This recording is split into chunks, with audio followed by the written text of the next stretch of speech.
தஞ்சை மாவட்ட போலீசாரால் பயன்படுத்தப்படும் அனைத்து வாகனங்களும் ஆண்டுதோறும் ஆய்வு செய்யப்படுவது வழக்கம். அதன்படி இந்த ஆண்டு அனைத்து போலீஸ் நிலையங்களைச் சேர்ந்த போலீசார் தாங்கள் பயன்படுத்தும் வாகனங்களை தஞ்சை ஆயுதப்படை மைதானத்திற்கு நேற்று கொண்டு வந்தனர்.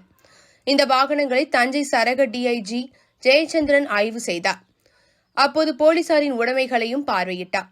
இதில் 25க்கும் மேற்பட்ட இருசக்கர வாகனங்கள், 100க்கும் மேற்பட்ட 4 சக்கர வாகனங்கள் ஆய்வுக்கு உட்படுத்தப்பட்டன.